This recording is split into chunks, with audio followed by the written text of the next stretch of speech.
I want to bring in Jen Psaki now, former White House press secretary, joining us now for a reaction to the president's positive COVID test. Jen, thanks for joining us and jumping on to talk about this. Good morning, Yasmin. Good morning. Give me your reaction first in hearing the president has in fact tested positive. I'm sure you're not surprised at this point.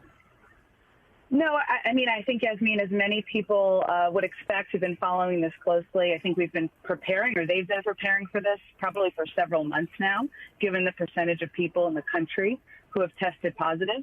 They were probably bracing for impact, I bet, before they made this statement this morning, because they knew there would be a lot of reactions, obviously from media, but certainly maybe from the markets, from other leaders. But what they've done so far over the last less than an hour since the news came out is done two smart things. One is they've been very transparent. They made clear that he was taking Paxlovid. His symptoms have been mild. And the second thing they did was to make clear that they would be giving daily updates. Now, what they need to do over the next couple of days is show him working and show him still active and serving as president. And I'm certain they'll likely do that. Jen, who's making the decisions when it comes to the schedule of the vice president now, who we heard was in the error when we learned of the positive COVID test of the president, along with the first lady who's currently in Detroit, who's currently still testing negative?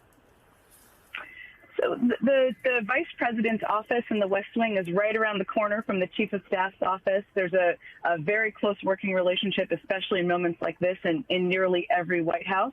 I think it's important, though, for viewers to know and understand the president is still serving in his job. And in many ways, the White House is set up for that, because he lives and he works there, right? He lives above the shop. And so anything he needs to do, whether it is conducting a call with a foreign leader, having a meeting with aides, it is all set up for him to continue to do his job. And obviously, as long as his symptoms continue to be mild. Was the president aware and planning for this eventual positive test during your time in the White House? And was it something that he was concerned about, considering, Jen, of course, his advanced age?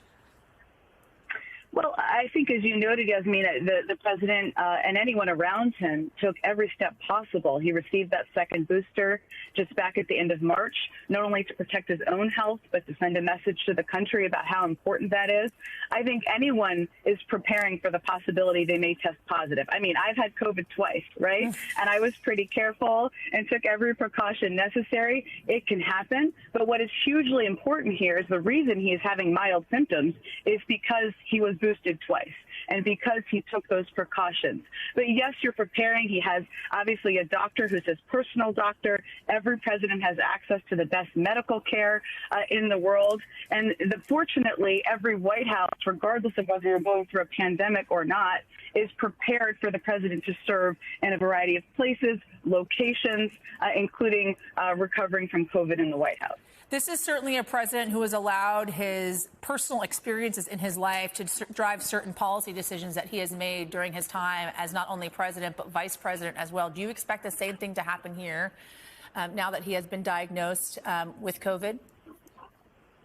I absolutely. And if I'm understanding your question, Yasmin, the right way, look, I think he makes risk assessments. The White House makes risk assessments, just like the American people do. That's not always easy, right? Every day you're making risk assessments about whether you're exposing yourself or not. He got that extra booster. That's something, obviously, the CDC and health experts recommend every American do. But in addition to that, he knows he wants to still engage and interact with people across the country. That means, and you're asking me about whether he's been prepared. Sure, every time he held the baby or held that child from Ukraine in that photo from Poland from months ago, you know that there's a risk. There's a risk, and we all operate with those risks every day. But I have no doubt he will continue to operate once he recovers from COVID as somebody, as a leader who wants to engage with people across the country. And that's an assessment that he makes and really everybody makes every day. Well, and I'm wondering, Jen, kind of what goes into that risk assessment, right? When you had a president now that has tested positive for COVID, he's been twice boosted. We're learning the last booster that he, in fact, received was March 30th. As we look ahead towards the midterm elections in November, this is certainly going to be a president on the road, right, trying to push his policy agenda and get as many votes for Democrats as he can between now and November. How to make that risk assessment and who exactly is doing it? Well, he does it through consultation with his doctor, just like any American can, right? And through the team at the White House. But it's important to him and important to them that he's out there in the country. And I have no doubt he will continue to be. But he's also going to follow and abide by any health guidance that is out there. That's done by what's recommended publicly by the CDC to every American, of course. And he does that in consultation with his doctor as well. But that also means, I am sitting right now, I will tell you, in a parking lot in a Barnes, outside of a Barnes & Noble, because I wanted to pick up a book for a friend. I wore a mask in the Barnes & Noble, but I went into the Barnes & Noble, right? We all make assessments every day.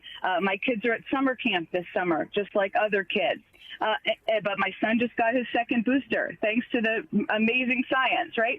So my point is that he will make those assessments in consultation with his doctor and the team at the White House, just like everyone does. But part of his job, just like mine is to be a mom and to go to work and things like that, but part of his job is to engage with the American people. And I have no doubt that that is going to weigh heavily and be important to him going into the fall as the Democrats are fighting to maintain control.